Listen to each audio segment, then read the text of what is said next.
O programa Auditório Livre fez a cobertura de mais um fórum Ideias em Debate, organizado pela Federação das Indústrias do Estado do Ceará, trazendo em sua 10ª edição o economista Mansueto Almeida, membro da Diretoria de Estudos Setoriais e Inovação no Instituto de Pesquisa Econômica Aplicada em Brasília. Para esse momento, o palestrante falou sobre o tema Brasil, cenário atual e desafios para o retorno ao crescimento.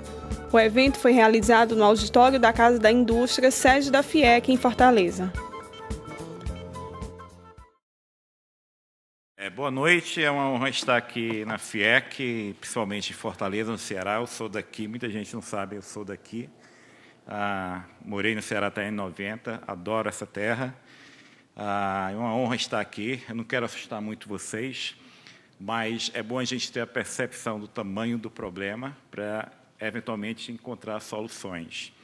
Então, assim, eu vou explicar um pouco como a gente chegou no momento atual, as dificuldades para se fazer um ajuste fiscal que o governo pretende, o que está em aberto, enfim, quais são os grandes desafios que o Brasil tem pela frente.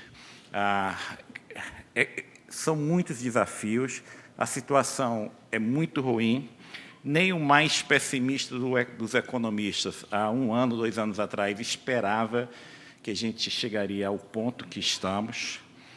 Não era uma situação previsível. E agora, para a gente sair dessa situação, como o presidente Beto Sturza falou, depende de nós. Depende de nós como sociedade e, logo, de nós como sociedade, seja professor, trabalhador, empresário, pressionar os políticos para, eventualmente, se chegar a um consenso político para sair dessa crise. Infelizmente, para sair dessa crise, a gente vai precisar de uma grande coordenação política. Um ministro da Fazenda, por melhor que seja, ele não tem os meios para tirar o Brasil dessa crise. Dito isso, vamos mostrar um pouco o que está acontecendo e como a gente chegou nessa situação. Eu começo, com a situação atual dos últimos 2 anos, tem sido caracterizada por uma forte queda da produção industrial, um aumento do desemprego que está em curso, vai piorar, inflação elevada. A inflação do Brasil no ano passado foi quase 11%, foi 10,7%.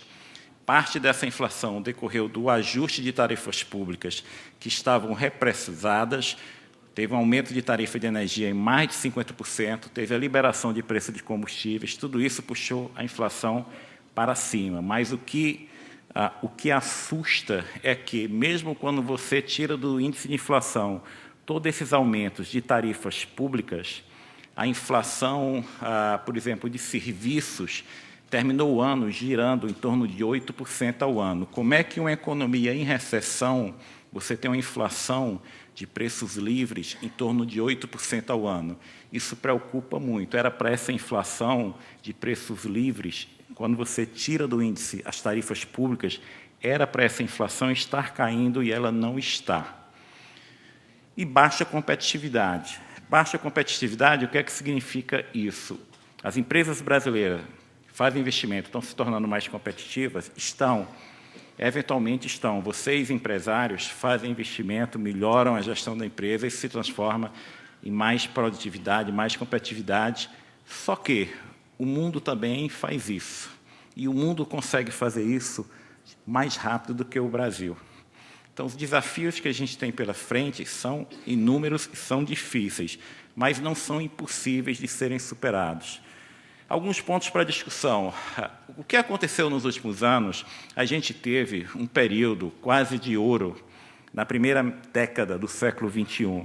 Quando a gente entrou o ano 2000, a gente encontrou um mundo que crescia a uma taxa muito alta, a China que estava crescendo a mais de 10% ao ano, e o Brasil vinha de uma década de reformas. Quando você olha a história da economia brasileira na década de 90, impressiona a quantidade de reformas que esse país fez, reformas difíceis. O Brasil, da década de 90, conseguiu ter um plano de sucesso para combater a hiperinflação, esse país conseguiu fazer várias reformas estruturais, fez várias privatizações, montou várias agências reguladoras, renegociou toda a dívida dos estados no Brasil, fechou bancos estaduais, que era uma fonte de contínuo desequilíbrio fiscal. Quando o governador tinha problema de caixa, ia no banco estadual, pegava dinheiro, depois não pagava. O governo conseguiu fechar bancos estaduais, conseguiu fazer um saneamento do sistema financeiro, conseguiu aprovar uma lei de responsabilidade fiscal em 2000, simultaneamente conseguiu aprovar uma fonte de financiamento para a educação básica, primeiro o Fundef, depois, no governo Lula, o Fundeb, conseguiu aprovar uma fonte de financiamento, uma regra de financiamento para o setor de saúde, com a Emenda Constitucional 29/2000. Então, esse país da década de 90 foi um país que fez sucessivas reformas. A gente entrou na primeira década do século XXI com um mundo que crescia e demandava produtos que o Brasil exportava. E o Brasil exporta vários tipos de commodities. Exporta commodities minerais, exporta commodities agrícolas e ainda tinha o petróleo, que a gente descobriu um campo imenso. Era uma conjuntura extremamente favorável. Uma década de reformas, aliado a uma conjuntura externa favorável, isso se transformou em um crescimento médio da economia brasileira de 2003 a 2010 de 4% ao ano. Quase o dobro do que o Brasil cresceu de 95 a 2002. De 95 a 2002, o Brasil cresceu 2,4% ao ano. De 2003 a 2010, o Brasil cresceu 4% ao ano. E a gente entra no primeiro governo Dilma e o crescimento cai para 2%. Só que o problema está agora. A partir de 2009 e 2010, eu vou mostrar aqui, o Brasil fez sucessivos erros de política econômica. E isso contagiou, isso prejudicou o crescimento da produtividade na economia, nos levou a taxa de crescimento mais baixa e hoje, nesse segundo governo Dilma, o mercado espera que o Brasil terá um crescimento médio negativo. O crescimento médio negativo é um desastre? Mas a situação tão ruim, a gente pode pegar essa conjuntura ruim e fazer uma série de reformas que aumente o potencial de crescimento da economia e, quando a recuperação vier, que ela venha muito forte. O que será o Brasil daqui a alguns anos depende de decisões que nós vamos tomar. O que é que aconteceu no Brasil nos últimos anos? Primeiro, muita gente fala que falta demanda. Hoje, de fato, falta demanda. O consumo está se retraindo, o investimento está se retraindo. Mas a história desse país, até final de 2013, era um país que de 2003, 2004 a 2013, durante uma década, ele não teve problema de demanda. Você tinha demanda por tudo que era produzido aqui. Apesar disso, a indústria teve problemas sérios a partir de 2009. Por quê? Porque se tornou muito caro produzir no Brasil. Antes da desvalorização do câmbio, que ocorreu no ano passado, o Brasil havia se tornado um país muito caro. Um turista que vinha para Fortaleza ou ia para Recife, ele pagava no preço de hotel algo semelhante que ele pagava em um hotel em um país desenvolvido. O preço dos nossos bons restaurantes era tão caros como um bom restaurante lá fora. Isso não é normal. Em país em desenvolvimento, em país emergente, em geral, os serviços devem ser baratos, mais baratos do que em países desenvolvidos. Mas o Brasil havia se tornado um país caro. Demanda tinha. Tanto tinha demanda que os empresários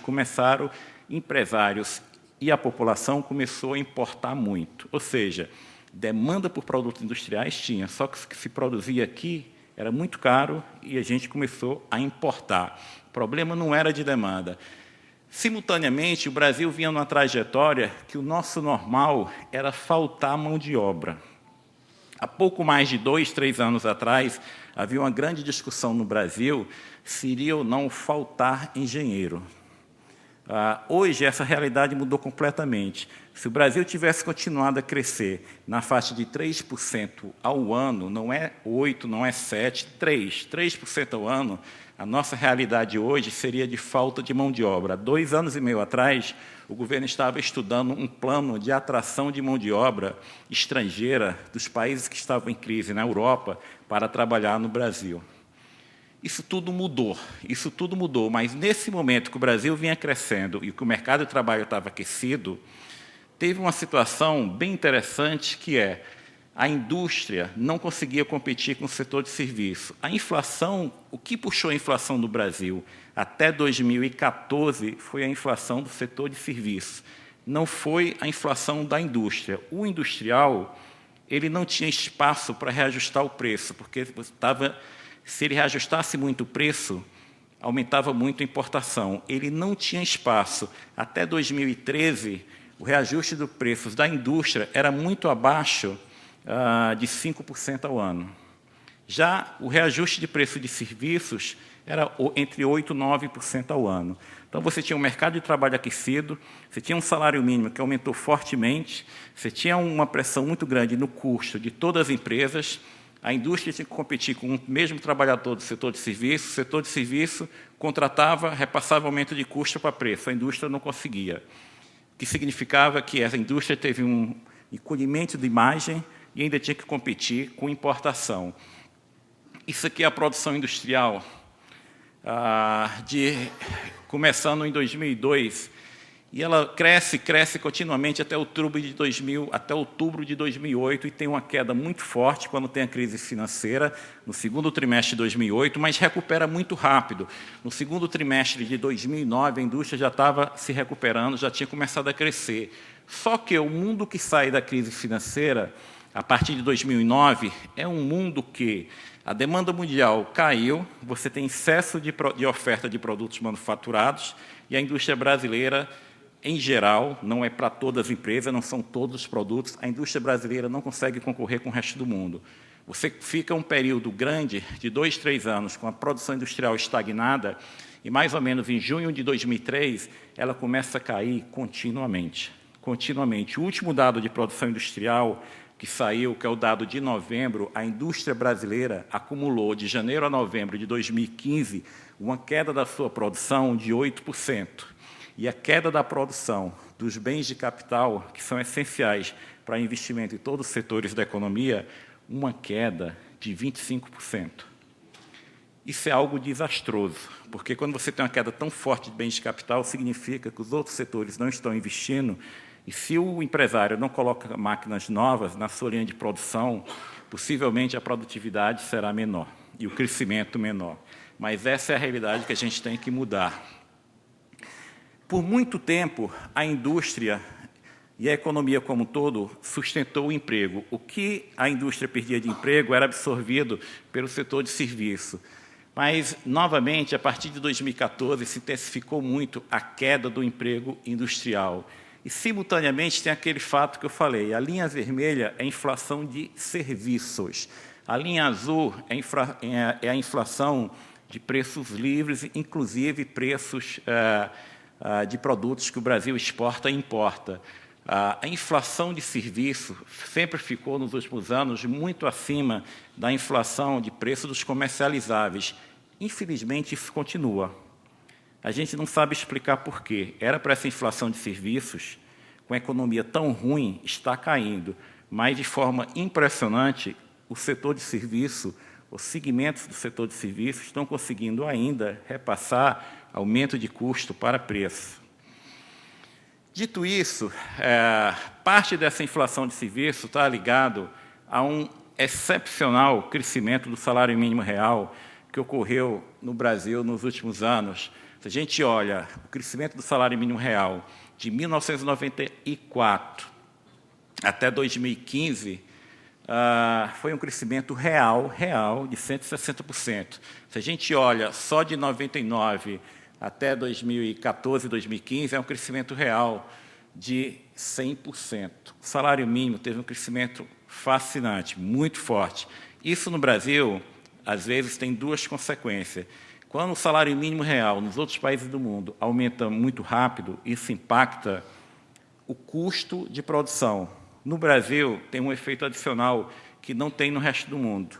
Quando o salário mínimo aumenta no Brasil de forma muito rápida, isso impacta a despesa do setor público. impacta muito forte as finanças do município. O prefeito, ele tem que pagar, no mínimo, um salário mínimo, independentemente do nível de riqueza do município. O Brasil tem uma previdência que o valor mínimo do benefício previdenciário é o salário mínimo.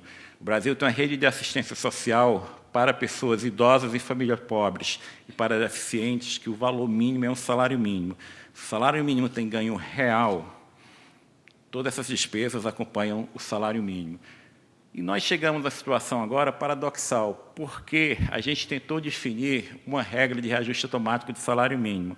Só que, como a economia não está crescendo, nos 4 anos do segundo governo de Dilma, 2015 a 2018, o crescimento real do salário mínimo será próximo de 2% ou um pouco menos do que isso.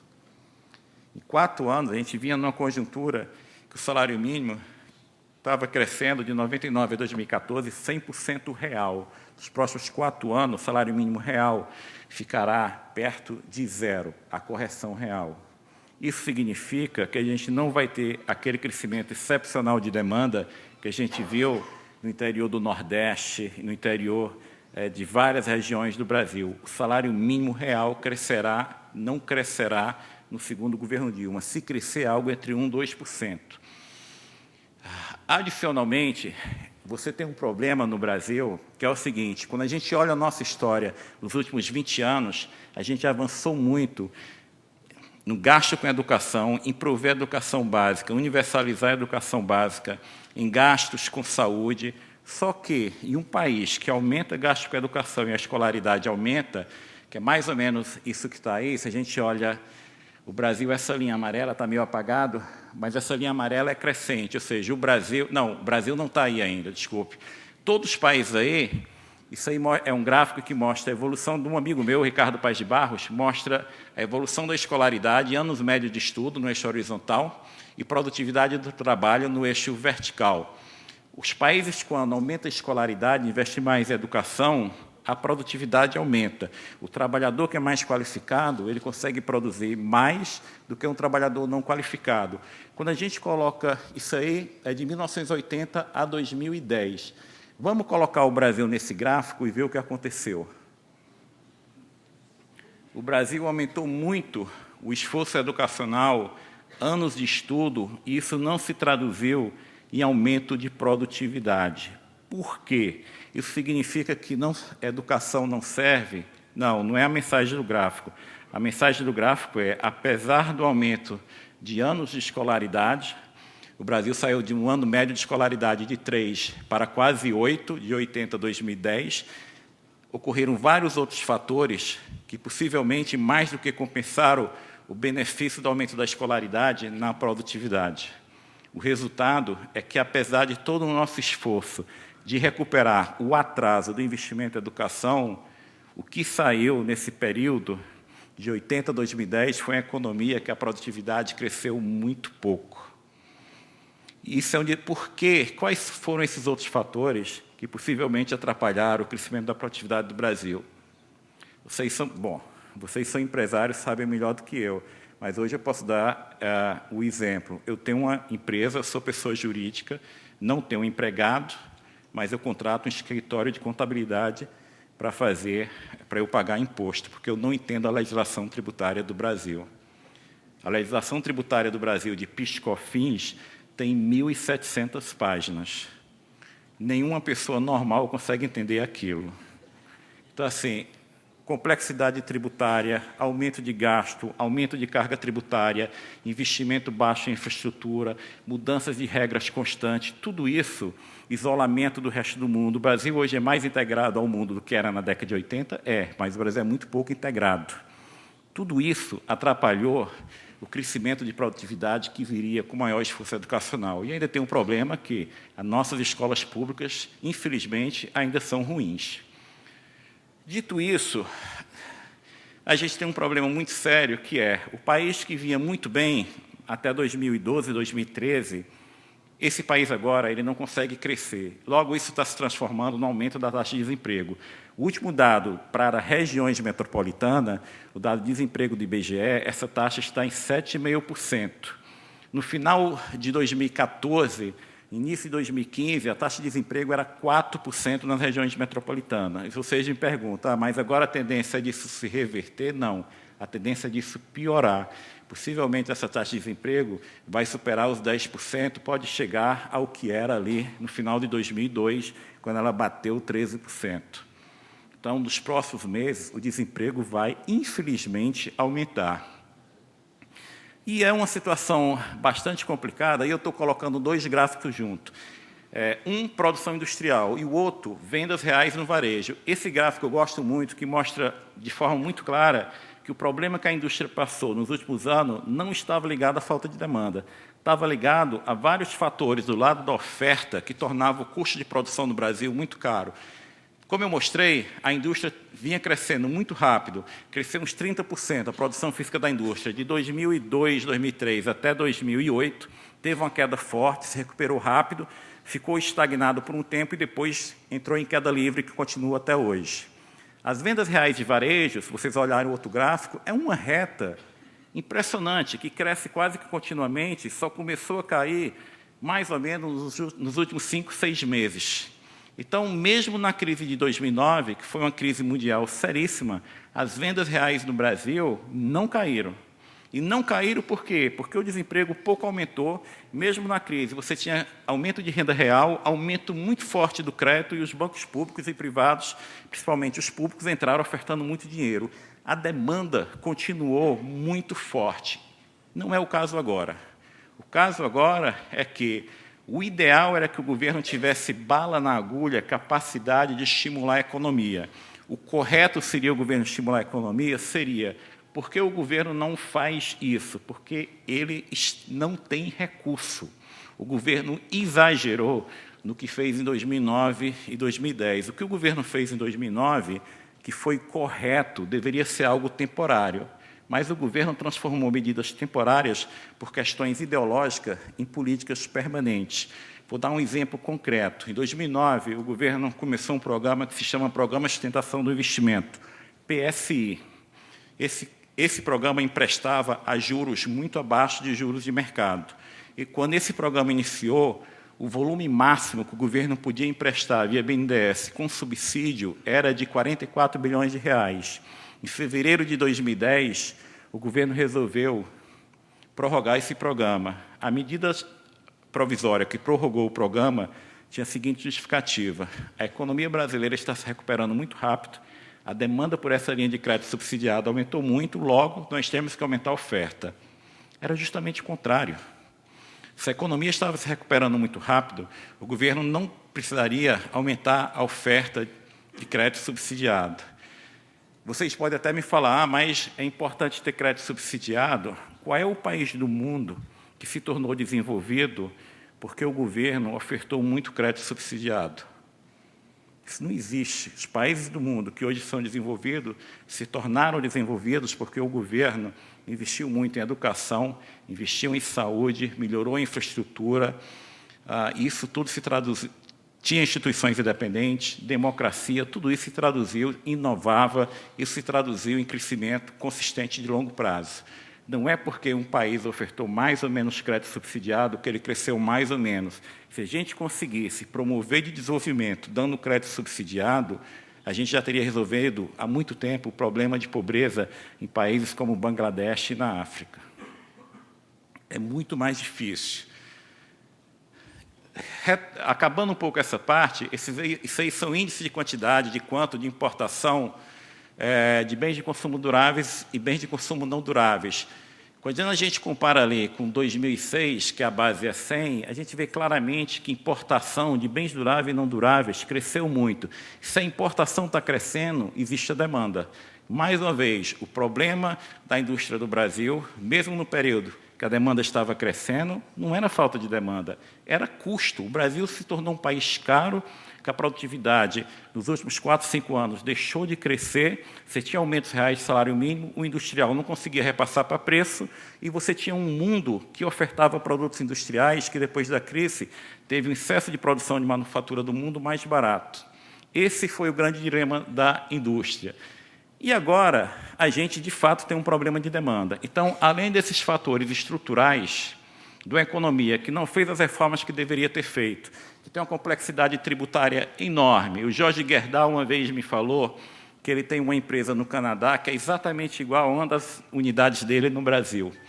E ele me falou que, na empresa dele do Canadá, ele contrata de cerca de 6 a 10 pessoas para fazer toda a parte administrativa. Nessa mesma empresa, do mesmo tamanho no Brasil, ele contrata 200 pessoas. Esse é o Brasil. O Brasil é um país extremamente complexo, que a gente tem que contratar advogados tributários para fazer planejamento tributário. É um país que, se você pegar um advogado que ganha R$30 mil por mês, esse advogado pode ter uma carga tributária de 9,5% ou uma de 27,5%. Ele, se ele estiver registrado no Simples, ele vai pagar uma carga tributária de 9,5%, ganhando R$30 mil por mês. Se ele estiver no regime de lucro presumido, ele vai pagar uma carga tributária de 14,5%. Mas se ele estiver trabalhando no regime de CLT, ele vai estar sujeito a uma carga tributária de 27,5%. Como é que um país, a pessoa ganha a mesma renda, na mesma profissão, pode pagar 3 cargas tributárias diferentes? Esse tipo de anomalia o país precisa resolver. Tem várias outras anomalias do lado da receita, da carga tributária. O Brasil é um país que quase 50% da arrecadação vem de imposto indireto. Logo, isso repassa para preço de serviço e significa que a gente tem produtos caros. Aí vocês perguntam, e se a gente fosse tributar só imposto de renda? O nosso mercado de trabalho não aguenta também um aumento muito forte de imposto de renda. A gente está falando de um país em que 54% das pessoas que trabalham com carteira de trabalho assinada têm um rendimento inferior a 2 salários mínimos. Quem é que vai pagar mais carga tributária? Dá para aumentar a carga tributária? Eventualmente dá, mas não dá para um país que tributa tanto, dado o nosso nível de desenvolvimento, achar que a gente vai tornar o sistema muito progressivo, porque isso não vai acontecer, porque o nosso nível de tributação seria compatível com um país rico da Europa, com um país emergente de renda per capita, que no ano retrasado era perto de $10.500 e agora está indo para 7.600, 7.800 dólares, a nossa carga tributária é excessivamente elevada. Isso tudo, a gente tem hoje uma situação que a gente está numa conjuntura que os problemas estruturais continuam, a complexidade tributária, um país que inova pouco, um país que gasta com inovação ainda 1% do PIB, a mesma coisa que 10 anos atrás, um país que você tem a educação que não está avançando no ritmo desejado, esse país com esses problemas estruturais, com a infraestrutura ruim, com problemas de vocês, empresários, que exportam, têm direito a um crédito tributário, não recebem, que vocês muitas vezes são credores do governo, e o governo fala para vocês, eu tenho a maior boa vontade de lhe pagar, você está na minha fila dos precatórios. Esse país, além dessas questões estruturais, esse país hoje está com crescimento da taxa de desemprego, queda de renda real, elevado endividamento das famílias, taxa de juros elevada com restrição de crédito, crescimento real do salário mínimo que praticamente vai ficar estagnado. De onde é que vem a recuperação para a gente sair da crise? Do investimento, claro. Mas antes de eu abordar o investimento, vamos ir por cada um desses pontos. Crescimento de renda real. O crescimento de renda real também, com o mercado de trabalho aquecido, o crescimento de renda real foi quase que constante. Agora começou a cair. Endividamento das famílias. Hoje, o ex-presidente Lula, ele sempre fala, o governo tem que começar a ofertar crédito barato para estimular o crédito, para estimular as famílias a se endividarem, comprarem televisores, carros novos. Só que há um probleminha. Quando o Brasil começou o ciclo de crédito, que foi mais ou menos lá em 2005, 2006, o endividamento das famílias brasileiras era equivalente a pouco menos de 18% da renda anual. O endividamento das famílias brasileiras hoje, o dado de novembro é muito semelhante ao de julho, é 46%. As famílias brasileiras têm um nível de endividamento que equivale a 46% da renda anual.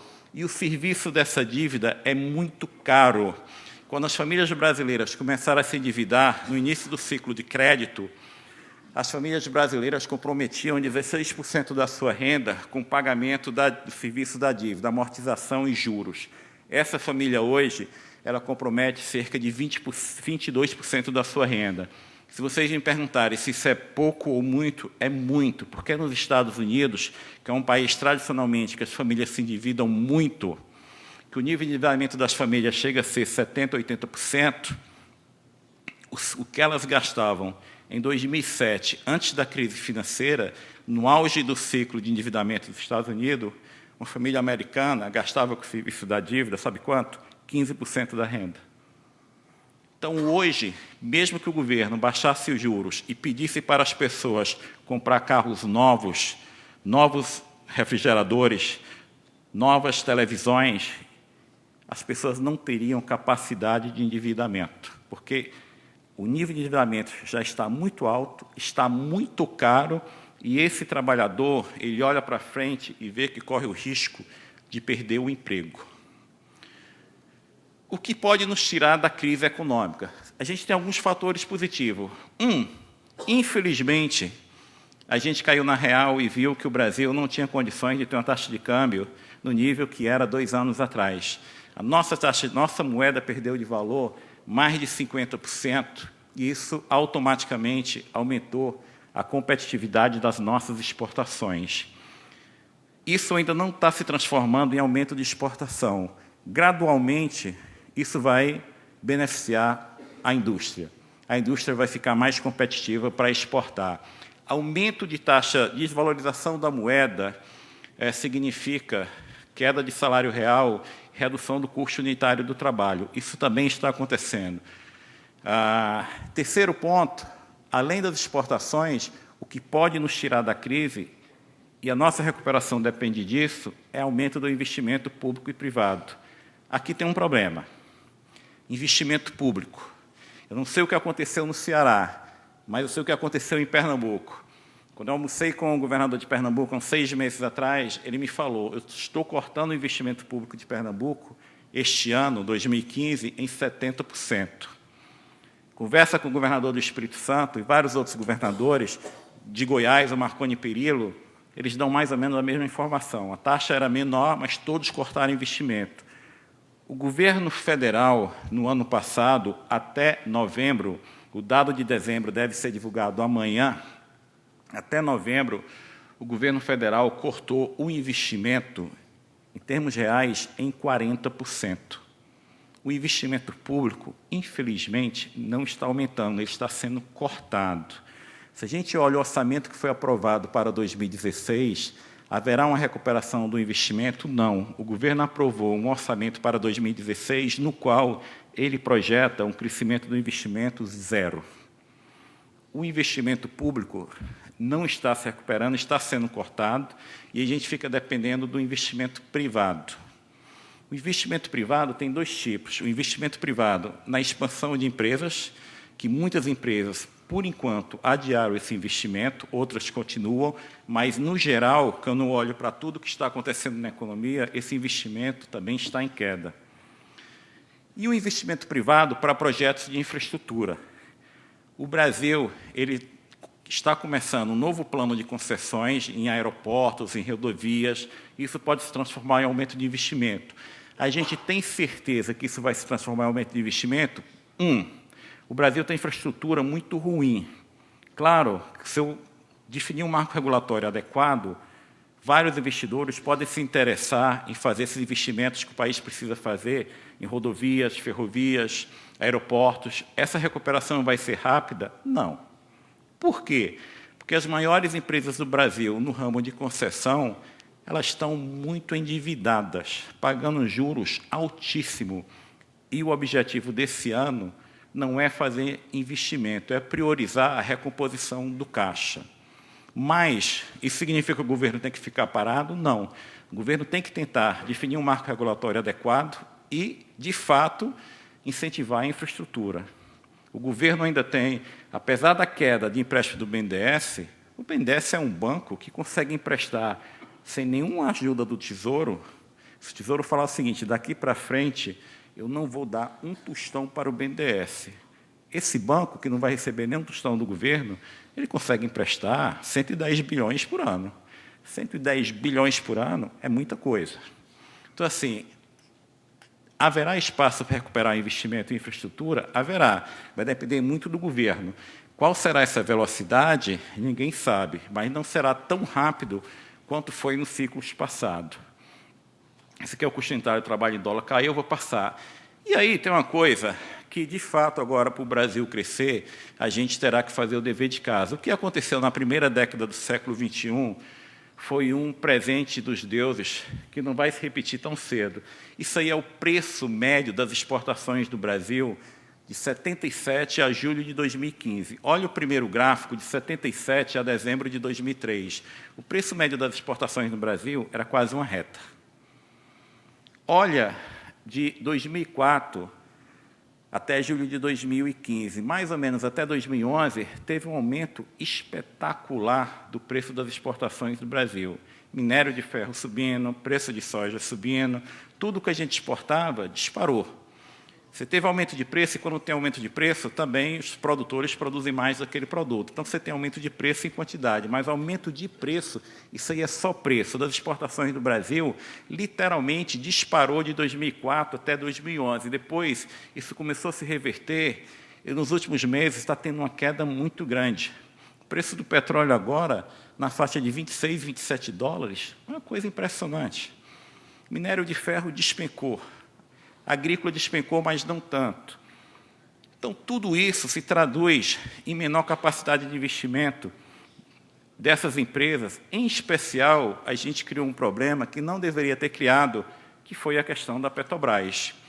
Uma vez eu estava conversando com um professor de Harvard, que se chama Ricardo Hausmann, e ele estava me falando o seguinte: o país mais rico da América Latina deveria ser a Venezuela, porque a Venezuela tem uma reserva enorme de petróleo em água rasa. O Hugo Chávez deveria ter feito o seguinte, quando ele assumiu, ter licitado, ter deixado empresas estrangeiras entrar, ter colocado o imposto lá em cima. Você quer produzir na Venezuela? Pode produzir. O imposto é tanto. Eu vou pegar a arrecadação e investir em política social, em inovação, melhorar a educação básica, a educação universitária. Ao invés disso, Hugo Chávez fez o quê? Disse, a empresa estatal tem que produzir tudo. E as empresas multinacionais do setor de petróleo saíram da Venezuela. O Brasil tentou fazer algo semelhante. A gente tinha estabelecido uma lei que funcionava muito bem. Quando foi 2009, 2010, com a descoberta do pré-sal, o governo resolveu mudar o marco regulatório do setor de petróleo. Já existia no Brasil conteúdo nacional, sempre existiu. Existia também. Se decidiu aumentar isso para 80% a 85%. Atrasou o cronograma de produção da Petrobras. Se decidiu colocar a Petrobras como operadora única de todo o pré-sal, o que foi algo que prejudicou o planejamento da Petrobras. E, simultaneamente, com a aceleração da inflação, o governo tentou uma experiência maluca de reduzir taxa de juros por decreto. A inflação começou a aumentar e o governo resolveu controlar o preço dos combustíveis. Isso causou um prejuízo enorme na Petrobras, que é um prejuízo entre 60 e 80 bilhões de reais, deixando a questão de corrupção do lado, sem entrar na questão de corrupção. Tudo isso levou a problemas de investimento, atrasou o nosso cronograma de produção de petróleo e a gente aprovou uma série de leis que estabelecia como ia utilizar o recurso do pré-sal. E hoje, esse recurso do pré-sal não acontecerá nos próximos anos. Vamos lembrar que a gente aprovou um Plano Nacional de Educação que estabelece que, até 2024 é daqui a 8 anos, até 2024 o Brasil iria gastar 10% do seu PIB em educação. O Brasil gasta hoje entre 6 e 6,5%. isso vai acontecer, o Brasil terá o dinheiro do pré-sal para investir 10% do seu PIB em educação? Não. E agora, para reverter com o preço do petróleo tão baixo, você recuperar a Petrobras se tornou uma operação extremamente difícil. No dia 24 de setembro do ano passado, o banco Goldman Sachs publicou um relatório específico sobre a Petrobras e que ele fazia o seguinte exercício. A Petrobras tem uma dívida em relação à geração de caixa, dívida sobre EBITDA de mais ou menos 5,9. A média de grandes petroleiras do mundo é 1,5. Para a Petrobras reduzir o seu endividamento para a média do mercado mundial do setor de petróleo, o que a Petrobras deveria fazer? O banco colocava no relatório 5 alternativas. Se fosse via capitalização, seria necessário uma capitalização da Petrobras de 488 bilhões de reais. Impossível. Se fosse pela venda de ativos, naquela época, em outubro de 2015, a Petrobras teria que vender todas as refinarias, toda a parte de distribuição e todos os ativos da Petrobras no exterior. Se fosse... É fogo, né? É um exercício difícil. Se fosse pelo aumento de gasolina, o preço da gasolina, em outubro do ano passado, teria que ser elevado em 140%. Então, é uma situação bastante complicada. O preço da Petrobras, da ação preferencial da Petrobras, está a menos de R$ 5,00. Os bancos colocam como preço target para você começar a comprar quando chegar a R$ 2,00. É uma situação ruim? É. Vai ser difícil recuperar? Vai. É impossível? Não. Dito isso, as exportações brasileiras, hoje saiu o dado oficial da balança corrente no ano passado.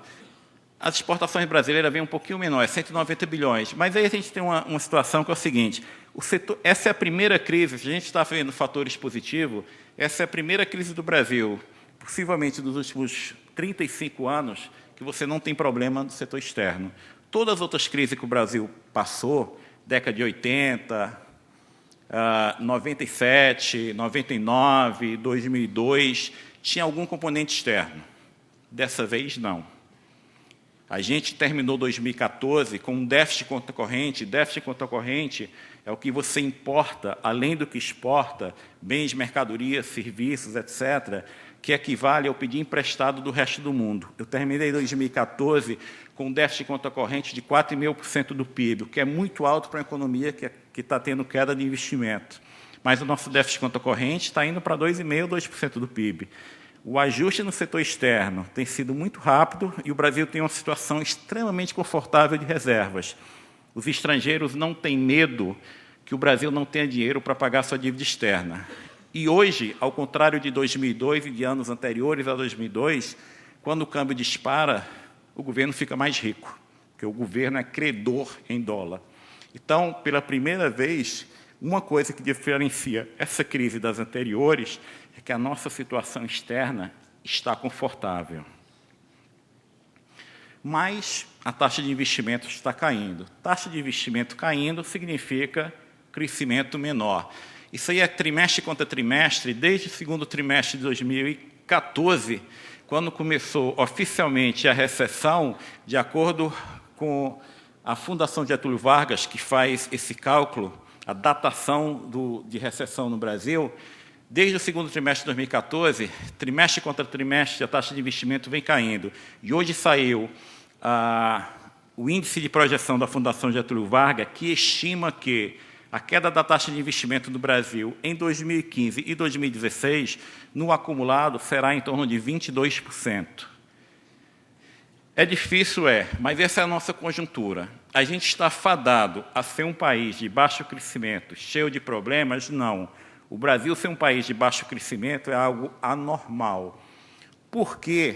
É por vários motivos. Primeiro, porque, ao contrário de alguns outros países emergentes, o Brasil tem uma economia muito diversificada. A gente tem uma indústria diversificada, o Brasil é muito forte no setor agrícola e o Brasil é muito forte no setor mineral.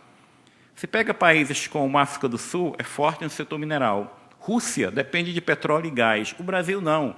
O Brasil tem economia muito diversificada, então não é normal esse país ficar num crescimento baixo. Há fatores de risco agora. A desaceleração da China é uma grande interrogação. Algumas pessoas acham que essa desaceleração não será tão séria, os chineses acham isso, e alguns têm dúvidas.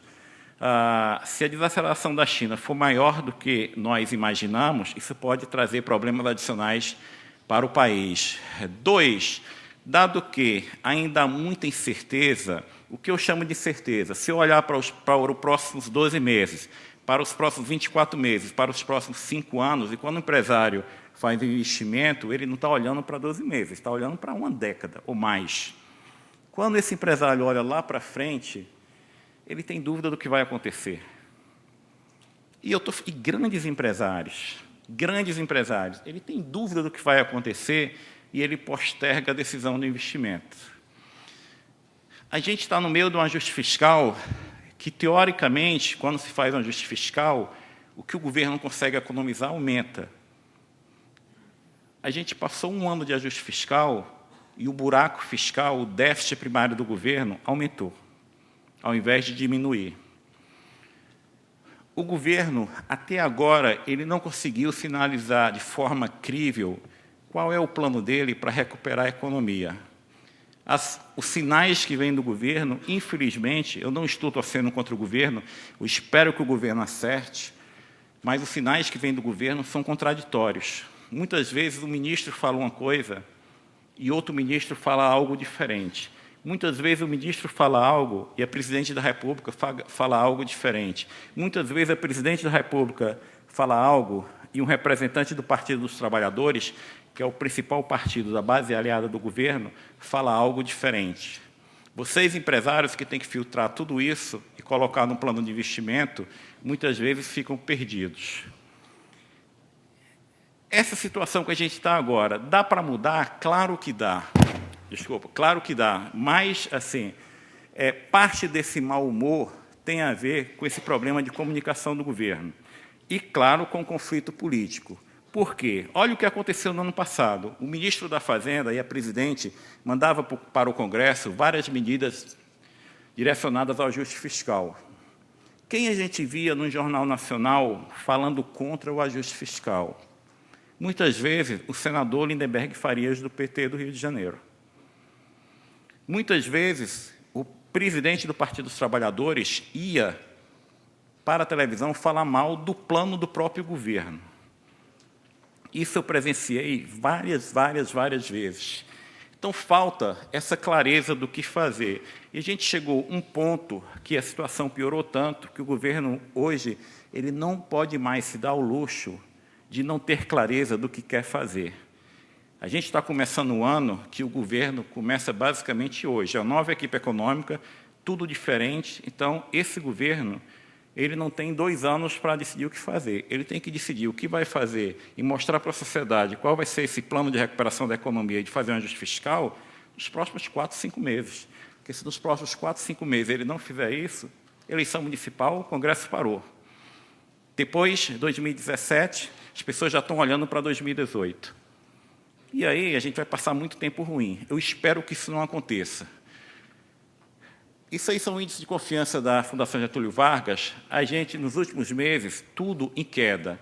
Quando os índices de confiança do setor industrial, de comércio, de serviço está em queda, novamente, o empresário posterga o investimento. Ele fica esperando.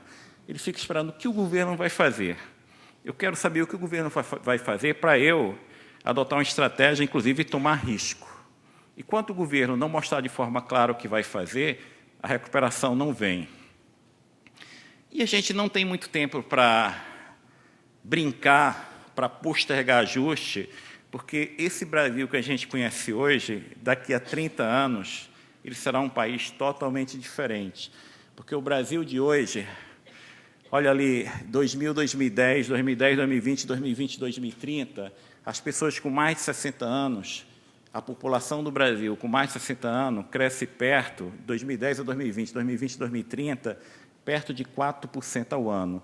Nas próximas 2 décadas, as pessoas com mais de 60 anos, eu acho isso ótimo, que daqui a pouco eu vou estar aí, cresce 4% ao ano.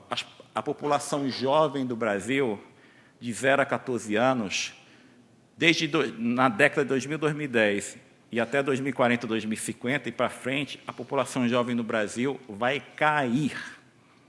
O Brasil é um país que está passando por uma transição demográfica que daqui a 30 anos nós teremos uma estrutura demográfica semelhante à do Japão hoje. Um país que a proporção de pessoas mais velhas aumenta, a tendência desse país é aumentar gasto com previdência e com saúde, independentemente da vontade do governo.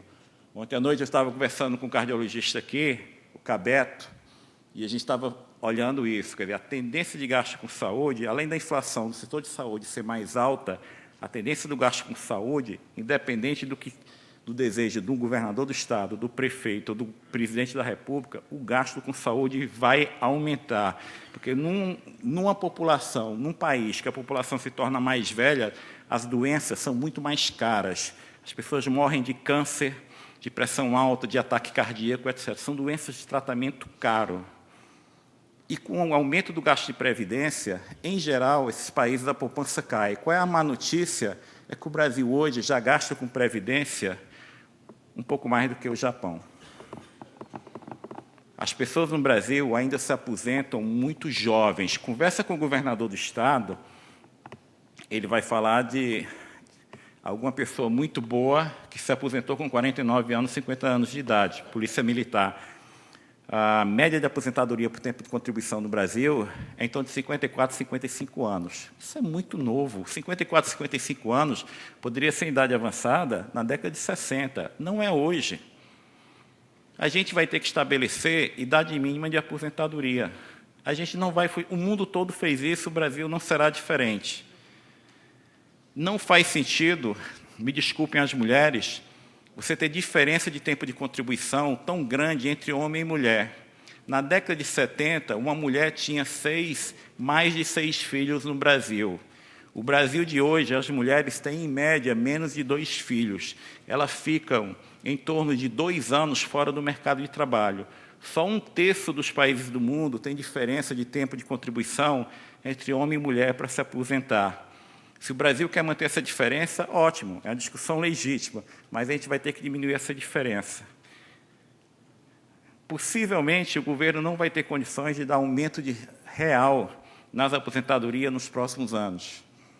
Tudo isso a gente vai ter que discutir. E tem outras anomalias, outras coisas, que não cabe a mim dizer que está certo ou errado, mas a gente vai ter que discutir. Vou dar um exemplo. Imagina um casal no Ceará, trabalhando aqui em Fortaleza, que nunca contribuiu para a Previdência. Um casal sem filhos. Quando os dois atingirem 65 anos de idade, nem ele nem ela têm renda. Eles nunca trabalharam no mercado formal, sempre viveram de bico. Como eles não têm renda formal, cada um tem direito a receber do governo um salário mínimo. A renda desse casal será de 2 salários mínimos, perto de 1.900. Imagina o mesmo casal que o homem trabalhou na construção, em várias empresas, contribuindo sempre para a Previdência em cima de um salário mínimo. E a esposa dele nunca trabalhou no mercado formal. Quando os dois atingirem 65 anos de idade, como ele contribuiu a vida toda com a Previdência, em cima de um salário mínimo, ele terá direito a se aposentar com um salário mínimo. A renda familiar deles vai ser meio salário mínimo. Como é meio salário mínimo, ela não se qualifica para receber assistência do governo. Logo, ela não terá renda e ele terá um salário mínimo. E contribuiu a vida toda. O melhor seria nenhum dos dois terem contribuído, porque eles teriam direito a 2 salários mínimos. Isso é justo? Isso é justo para quem contribuiu? Nos países, em todos os outros países do mundo, em geral, a assistência social, a gente não pode deixar pessoas morrerem de fome. O Estado tem que garantir uma renda mínima, mas, em geral, programas de assistência social, o rendimento é menor do que a previdência de quem contribuiu. No Brasil, o piso da assistência social é exatamente igual ao piso da previdência social. A gente consegue manter essa regra? Se a gente quiser manter essa regra, a gente vai ter que aumentar a carga tributária, porque o processo de envelhecimento agora vai ser muito mais rápido. Essas questões a gente tem que discutir, e eu chego no ajuste fiscal para terminar. Todo mundo, quando olha para o Estado, fala o seguinte: o Estado brasileiro é muito grande, o Estado brasileiro é inchado, tem muito funcionário público. Mais ou menos. Se fosse só isso, não seria fácil o ajuste, mas pelo menos a gente saberia que, se fechar 10 ministérios, se resolve o problema. Não é tão simples assim. Por quê? Quando a gente olha os dados, primeiro dado que eu quero chamar a atenção é esse gráfico aqui, que é a despesa do governo federal, governo central, Tesouro, Previdência e Banco Central. A gente chama esses três órgãos, quando juntam, a gente chama governo central. Isso é despesa não financeira, e não está pagamento de juros. Eu quero chamar a atenção o gráfico de 91 a 2014. Olha as barras vermelhas, é o último ano do mandato de cada presidente da República, desde 91. De 91 a 2014, vocês podem notar que nunca a barra vermelha cai. Qual é a informação que tem aí? Infelizmente, todos os presidentes da República, desde o início da década de 90 no Brasil, sem exceção, quando eles saíram do Palácio do Planalto, eles deixaram para trás um gasto público maior do que no início do seu mandato. Todos, sem exceção. Logo, esse gráfico me indica que há um componente estrutural no crescimento do gasto público do Brasil. Esse componente estrutural, quais são os fatores que definem esse componente estrutural? Isso aí, se eu pego esse gasto e abro agora ele em vários itens, pessoal, previdência, INSS, LOAS, Lei Orgânica da Assistência Social, que é um salário mínimo para deficientes, idosos e famílias pobres, seguro-desemprego, abono salarial, vários tipos de bolsa, investimento público, custeio e o total. Isso aí é crescimento em pontos do PIB. A última linha é crescimento em pontos do PIB. De 91 a 2014, o crescimento do gasto público foi 7,4 pontos do PIB. Isso já com a série de PIB nova, que foi corrigida pelo IBGE há 2 meses atrás. De todo esse crescimento do gasto, 5,3 pontos de percentagem do PIB, o que equivale a 71% desse crescimento, se concentra nos programas de transferência de renda. Isso não é máquina pública, é o governo que tributa. João e Maria arrecada o dinheiro e distribui para José e Ricardo. Os programas são INSS, LOAS, seguro-desemprego, abono salarial e vários tipos de bolsa. Quando você se junta esses programas, que são transferência de renda, isso explica 71% do crescimento da despesa primária de 91 a 2014. Se, além disso, você acrescentar a aposentadoria de funcionários públicos federais, aí você explica 85% do crescimento do gasto. Eu não preciso nem olhar para a educação, nem para a saúde, nem para o resto do custeio, nem investimento. 85% do crescimento da despesa primária do governo central, de 91 a 2014, cresceu em decorrência de programa de transferência de renda. O que é que significa isso? Significa que, se eu for no mundo e abrir a concorrência para contratar o melhor economista do mundo para ser ministro da Fazenda no Brasil e falar para ele o seguinte: olha, você tem que controlar o crescimento do gasto. Ele senta na cadeira, o ministro da Previdência vai apresentar para ele uma conta. Ó, tantas pessoas vão se aposentar esse ano e o crescimento do gasto com a Previdência vai crescer tanto. Ele fala, mas não pode, não posso fazer nada, a regra é essa. Regra. Muito, para a gente controlar o crescimento desses gastos, a gente vai ter que discutir a dinâmica, as regras que determinam o crescimento desse gasto. É difícil? É. Claro que é difícil. Eu ainda imaginava que ia ficar 80, 85 anos viúvo, com aposentadoria alta, e ia me casar, enfim, eventualmente com uma pessoa jovem, para dar o benefício do renda integral, ou vice-versa. Às vezes, a mulher nova pode se casar com um homem novo e dar aposentadoria integral. Isso mudou no Brasil. O Estado do Ceará também mudou para se adequar à regra de pensão do governo federal, mas isso era errado. Ainda tem outras coisas que tem que melhorar. Por exemplo, hoje, quando um homem morre, a pensão da viúva não depende do número de dependentes. No mundo todo, depende. Uma pessoa que tem 3 filhos em idade escolar recebe uma pensão maior do que uma pessoa que não tem nenhum filho em idade escolar. Uma pessoa que é viúva tem um rendimento, recebe como pensão um valor diferente no caso que a viúva não tem renda alguma. Então, assim, tudo isso o Brasil vai ter que resolver. A gente começou a resolver no ano passado um pouquinho, ainda tem uma longa lista para fazer. Mas, infelizmente, se a gente não quiser modificar as regras que determinam o crescimento das transferências, mais carga tributária. O Brasil, a gente está numa crise muito séria e tem várias coisas positivas e negativas. Quais são as coisas positivas? Esse país, de forma democrática, com eleições, com discussão no Congresso, ele montou uma rede de assistência social que equivale a quase 24% do PIB, isso era em 2011 e 2012. Isso equivale ao gasto público total da China. É muito próximo do gasto público total da Índia.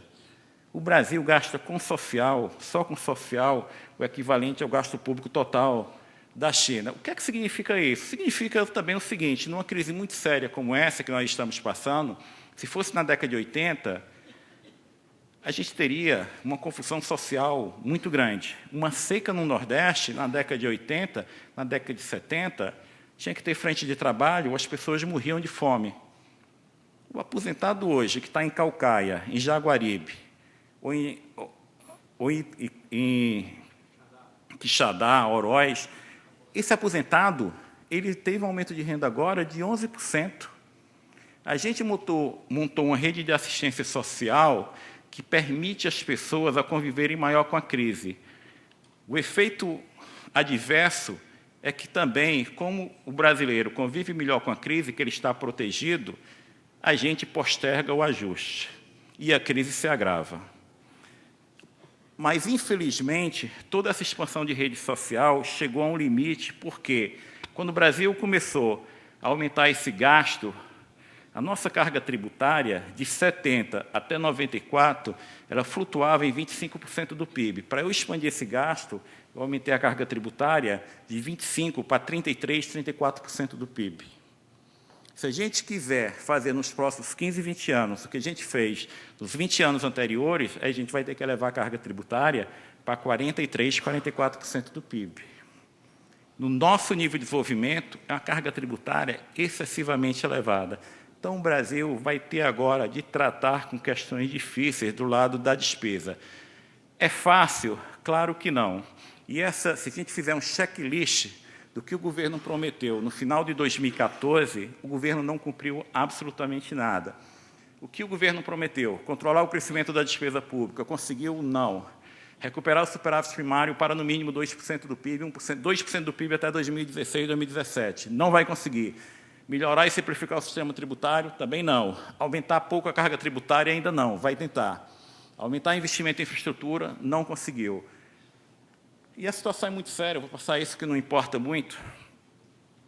Isso aí é basicamente o crescimento do gasto público não financeiro do governo central, desde o IFHC 1 até Dilma 2, a projeção.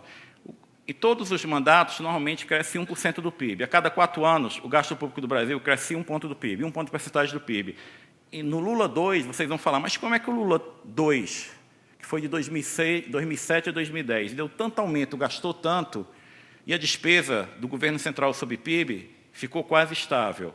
Qual foi o crescimento do Brasil nessa época? 4,6% ao ano, quase 5% ao ano.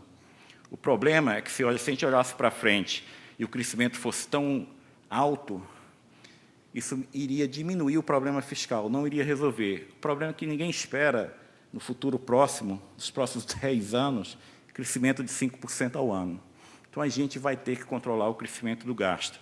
Os governos vão ter que ser muito mais austeros, vão ter que diminuir máquina pública e modificar programas de transferência de renda. Quando a gente olha o que aconteceu no Dilma 1, novamente, abrindo o gasto público em várias categorias diferentes. Tem um item aí que eu coloco o custeio administrativo, que é uma conta residual, que é assim, tudo aquilo que você não consegue classificar como gasto social, como investimento, como custeio da saúde e educação, subsídios, previdência e pessoal, todo o resíduo eu chamo de custeio administrativo. Qual é a primeira surpresa? Que aí eu vou falar de algo que não é muito claro nesse debate. O custeio administrativo do governo, desde 99 até hoje, ele é em torno de 1% do PIB. Ele não aumenta. O Estado brasileiro, aí é governo central. O governo central aumentou brutalmente o gasto, não é porque a máquina pública inchou, mas porque o governo gastou muito com programas de transferência de renda, inclusive previdência. No governo Dilma I, teve algo surpreendente, que é a coluna subsídios. A conta de subsídios do governo federal, há 3, 4 anos atrás, era uma conta que era 8 bilhões por ano. O que está no orçamento para esse ano são 28 bilhões. Por quê? Porque o governo fez várias operações via bancos públicos de dar subsídios. Esses empréstimos que foram dados têm um prazo de 5, 6 anos. Então, durante esse tempo todo, até o final do governo, o governo Dilma II terá que pagar os subsídios que foram dados no governo Dilma I. E aí, você pergunta assim, mas se mudar a política já mudou. A política já mudou. As taxas de empréstimo de bancos públicos aumentaram brutalmente. A taxa do FNE aumentou 71% de um ano para o outro. Mas o governo vai ficar pagando hoje, até final de 2008, os subsídios que foram dados lá atrás. A pessoa que comprou um caminhão em 2013 no BNDES conseguiu uma taxa de juros nominal de 3,5% ao ano. Até o final do contrato, o governo vai ter que pagar o subsídio desse contrato. O governo Dilma I criou uma armadilha para o governo Dilma II. Ela vai ter uma conta de subsídio elevada, que só vai diminuir quando o contrato acabar. Não tem o que fazer, mas isso foi uma das contas que mais aumentou no governo Dilma I. E investimento, quando eu tiro Minha Casa Minha Vida, não aumentou. O investimento em infraestrutura no Brasil, de 2011 a 2014, não aumentou. O que aumentou do investimento foi o Minha Casa Minha Vida. O resto do investimento, não. E a gente está numa situação complicada. Isso aí é basicamente, vou terminar, isso aí são os empréstimos do Tesouro para bancos públicos. Empréstimo do Tesouro para bancos públicos sempre existiu, mas não passava de 1% do PIB. De 2007 a 2008, o governo achou que, se eu der subsídio para todo mundo, para vários setores, e o BNDES for muito ativo, inclusive se tornando sócio de empresas, eu vou promover crescimento. Poderia ter dado certo? Poderia. Era improvável. Poderia? Poderia. Deu certo? Não. A taxa de investimento caiu. Mas isso deixou para trás um aumento da dívida de 10 pontos do PIB. 10 pontos do PIB. A situação do Brasil, a dívida bruta do Brasil, 2008, 2009, estava indo para 54%, 55% do PIB. A gente está terminando o ano com a dívida bruta de 68% do PIB. A tendência é a dívida pública bruta para 2018 e para 82% do PIB. Se o Brasil fosse um país desenvolvido, o Japão tem a dívida bruta de 270% do PIB. Acontece que, no Japão, a poupança é muito alta, as pessoas emprestam ao governo a juro real negativo. No Brasil, ninguém quer emprestar a juro real negativo. Se alguém quiser, eu estou tomando dinheiro emprestado. Então, assim, dado a nossa situação, que é um país de custo elevado, que as pessoas exigem um retorno alto, porque não sentem segurança em emprestar dinheiro a longo prazo para o Brasil, hoje, quase 25% na nossa dívida pública, ela é girada a cada 3 meses. É um índice elevadíssimo. A nossa dívida se encurtou, é cara e a tendência é de crescimento. Quando você olha essa situação, é uma situação bastante complicada. O que fazer? Quer dizer, eu falei assim, o governo conseguiu fazer um ajuste fiscal, vou passar muito rápido aqui,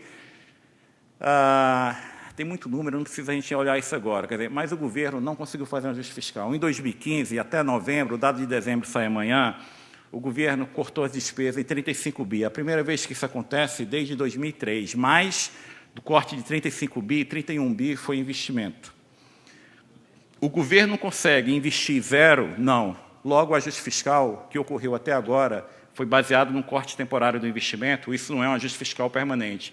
O governo perdeu 70 bilhões, 75 bilhões de receita, valor real, no ano passado, porque a gente estava numa recessão. Esse ano é outro ano de recessão. Talvez o governo não vá perder 75 bilhões, mas vai ser um ano que ele não vai ter recuperação de receita. Sem recuperação de receita, fica muito difícil ele fazer um ajuste fiscal. O que o governo mais economizou no ano passado foi a queda do investimento em relação à PIB, o que não vai se repetir esse ano. Isso aí até outubro, não tem em novembro. Mas se você olha os ministérios que o governo cortou, em vários ministérios importantes, a queda do investimento foi muito forte. Tem um ministério que é interessante, desenvolvimento agrário. O corte do investimento foi 90%. Aí vocês perguntam, o que é isso? Em 2014, o governo estabeleceu um programa em que o governo federal comprava retroescavadeira e caminhão e dava de presente para o município. Isso foi um programa de 4,5 bi. Ano passado, o ministro cortou. Não estou falando que foi um programa eleitoral, mas ele disparou em 2014. Investimento, educação. Eu falei que no agregado o investimento não aumentou, mas teve um caso de investimento que aumentou sim, o Ministério da Educação. O Ministério da Educação, de 2007 a 2009, ele investia em média por ano 3,5 bi. De 2012 a 2014, o investimento do Ministério da Educação foi 9,5 bi. O investimento do Ministério da Educação triplicou. O governo investiu muito em educação. Quando você investe em educação, constrói prédio, escola técnica, prédio de universidade federal e saúde, constrói hospital, no momento seguinte, aumento de custeio. Aumento de custeio. Você pode ser o melhor gestor do mundo. Construir um prédio, você vai ter que colocar lá dentro gente para trabalhar, vai ter que pagar a conta de energia, porque senão as pessoas vão trabalhar no escuro, e isso é aumento de custeio. Logo, o governo que tinha aumentado o investimento em saúde e educação, seja o governo federal, seja governos estaduais, hoje estão com problema de como ter dinheiro para arcar com o custeio desse investimento que foi feito. O governo cortou no ano passado o investimento na área de saúde e educação em 50%, e não vai recuperar nesse ano por falta de recurso. Algumas considerações finais que eu vou passar, quer dizer, a gente está num país que a gente fala assim, mas daria para reduzir custeio. Dá, mas assim, não vamos nos enganar. O gasto público do governo central no ano passado foi, a gente vai saber o número exato amanhã, mas deve ter sido algo como 1 trilhão e 100 bilhões de reais. Desse 1 trilhão e 100 bilhões de reais, o gasto com passagens de avião e diárias foi 4,5 bi. Se você chegar em Brasília e falar o seguinte, está proibido qualquer funcionário público viajar por um ano, inclusive a Polícia Federal não vai mais prender ninguém, e ninguém vai receber diária. Você economiza 4,5 bi de uma despesa que no ano passado foi 1 trilhão e 100 bilhões de reais. Você deve economizar com passagem de avião? Claro que deve, eu não estou falando que não deve. Deve, é sempre bom economizar. Agora, não vamos nos enganar, isso não vai resolver o problema. O orçamento do Ministério da Defesa no Brasil, que é se você tira o gasto social, se você tira os programas de transferência de renda, saúde e educação, o ministério que mais gasta com custeio é o Ministério da Defesa. Sabe qual é o custeio do Ministério da Defesa? Para colocar todos os militares, alimentar os militares do Exército, da Marinha, da Aeronáutica, 10 bi por ano. Aí você fala, não, mas o orçamento do Ministério da Defesa é muito maior, é 82 bi. 10 bi custeio, 10 bi investimento, 62 bi gasto com o pessoal, dos quais 22 bi ativo, 40 bi inativo. O que é que você vai fazer? Você fala assim, não, mas você pode matar os aposentados. Não. Se você matar os aposentados, aquilo vai dar origem à pensão e não vai economizar.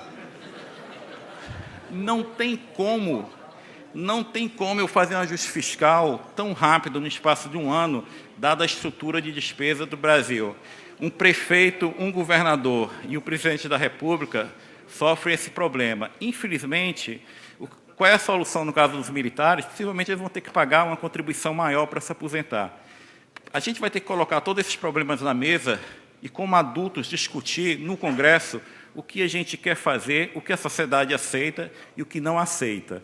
O técnico vai dar informação, exatamente o que a gente vai fazer, o que a gente vai decidir. Não, esse gasto aqui é muito importante, eu não quero cortar. Esse aqui a gente pode rever o programa. Isso, infelizmente, tem muito empresário que fica com raiva de mim. Isso é uma decisão política. Isso é uma decisão política. O que é prioritário, o que você vai cortar, o que você vai modificar ou não, isso é um debate político. Se a sociedade não quiser modificar determinado programa, tudo bem, mas sabe qual é o custo e qual é o resultado. Agora, subsídios, infelizmente, terão que ser cortados. O governo já vem cortando. Terão que ser cortados ainda mais. O governo, hoje, que gasta tanto com o social, ele não aguenta ser tão ativo em promoção setorial. Então, a gente vai ter que discutir absolutamente tudo isso. Indo para o final, essa projeção já está defasada. mas é o seguinte, isso aí é a projeção que o governo faz. Toda vez que o governo manda os parâmetros para elaborar o orçamento, ele tem que fazer uma projeção para os próximos 50 anos do que vai acontecer com a Previdência. O governo mostrava que isso é só INSS. Se você colocar a Previdência de funcionários públicos federais, Estado e município, você aumenta essa conta em 4 pontos do PIB. A Previdência em 2014 era 7,1, na realidade é 6,9 com a revisão do PIB, e o governo estimava que até 2050 isso ia para 12,6 do PIB. Se eu colocar aí nessa conta funcionários públicos federais, estaduais e municipais, aumenta 4 pontos do PIB. Se eu colocar LOAS, aumenta mais 1 ponto do PIB. A gente ia para 2050 para um gasto previdenciário de perto de 18% e 19% do PIB. Nenhum país do mundo gasta isso com previdência. Logo, a gente pode até adiar, mas vai ter que fazer uma reforma da Previdência. Todos nós, que ainda não nos aposentamos, teremos que trabalhar mais por algum tempo. Não há alternativa. Como é que a gente vai convencer a sociedade disso? Aí entra o trabalho político. Político, infelizmente, que me desculpe Francini, tem que dar mensagem... Não, tem que mostrar para a sociedade os dilemas, né? O político, quer dizer, a sociedade espera do político uma série de benefícios e a gente não quer arcar com custo. Ontem quase agrediram o prefeito de São Paulo e o governador porque eles não querem aprovar o passe livre. Não tem dinheiro. Então, assim, os políticos vão ter que comunicar isso para a sociedade e fazer um grande debate como sair dessa situação. E aí entra o presidente da República. Porque não espere que a gente tenha o poder e os meios para fazer a negociação política num país com um sistema presidencialista forte. Esse papel cabe a quem está sentado na cadeira do Palácio do Planalto. Então, a presidente vai ter que arregaçar as mangas e tentar mudar a atitude dentro da sua base política, porque se não tiver apoio da base política, não vai ter da oposição. Se a base política do governo topar fazer o ajuste, a oposição faz. Quer dizer, porque a oposição é boa? Não. Porque o ajuste é impopular. Quem fizer o mais rápido possível, melhor. Limpa o terreno para o próximo presidente. Agora, para a oposição apoiar o ajuste, a base política tem que apoiar o ajuste.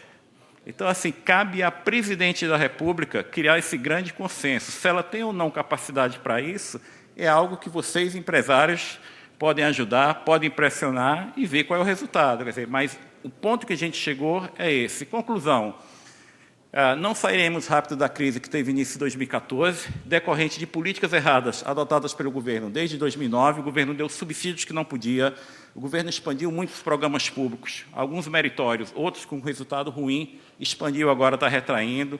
O governo fez desonerações que não tinham espaço fiscal e a gente não fez agenda de reformas que deveria ter continuado, que o governo Lula I continuou e o governo Lula II parou. Então, grande parte da crise do Brasil tem um componente externo? Claro que tem, mas os nossos vizinhos, com exceção da Venezuela, continuam crescendo. O Brasil vai ter 2 anos consecutivos de queda de PIB. Isso não ocorre no Brasil desde 1930, nem na década perdida, que foi a década de 80, o Brasil teve 2 anos de queda consecutiva de PIB. O PIB caía um ano, outro ano se recuperava. A última vez que o Brasil teve 2 anos de queda de PIB foi 30 e 31. A gente está nessa conjuntura. É difícil? É. Dá para a gente sair? Dá. Porque o Brasil tem uma democracia plena, tem uma rede de assistência social muito ampla, o Brasil tem uma economia diversificada. Se a gente mostrar uma luz do fim do túnel, a gente vai ter problema de conter o otimismo com investidores de fora querendo entrar no Brasil. Porque hoje, ao contrário de 2 anos atrás, o Brasil se tornou, em dólar, um país barato. O preço das empresas brasileiras, hoje, é muito barato.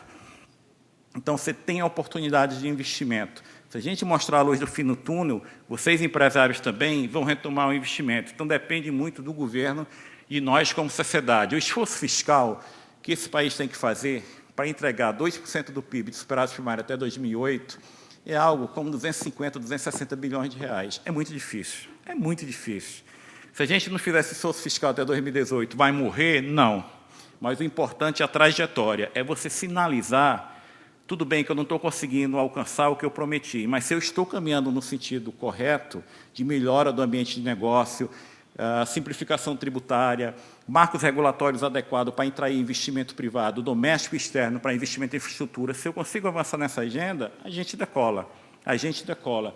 Não vai ser uma recuperação rápida, mas também a gente não está fadado a ter uma década perdida. Pode acontecer. Isso não está definido. Se vai ou não acontecer, depende de nós como sociedade. 3, o Brasil, para sair da crise, precisa aumentar a produtividade e fazer reformas estruturais. A população do Brasil crescia mais de 3% ao ano na década de 90.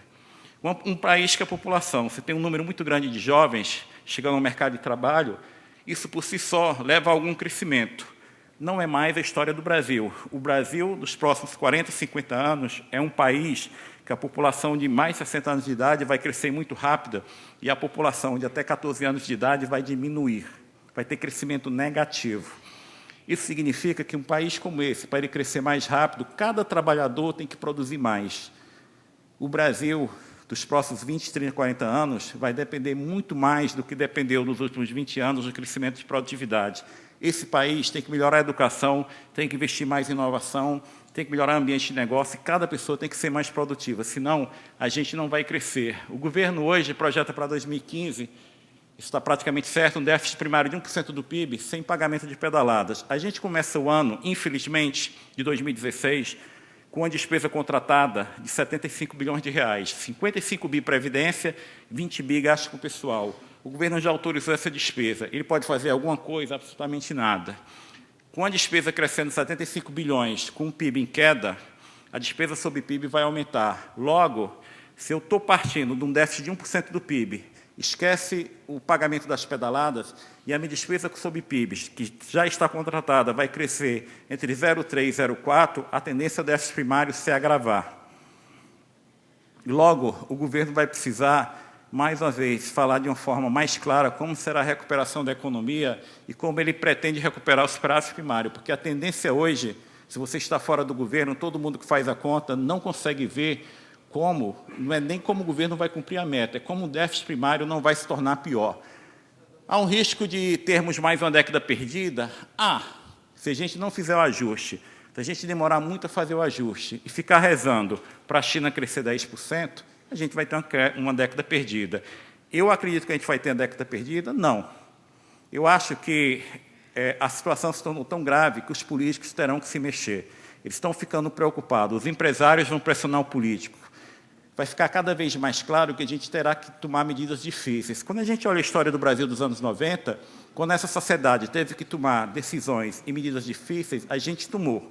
Tinha liderança política.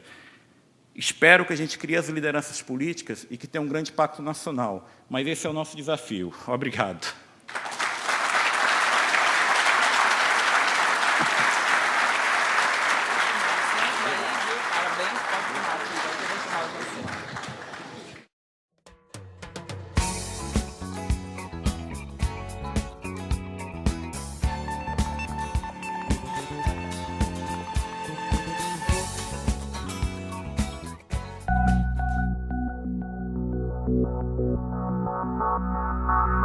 Thank you.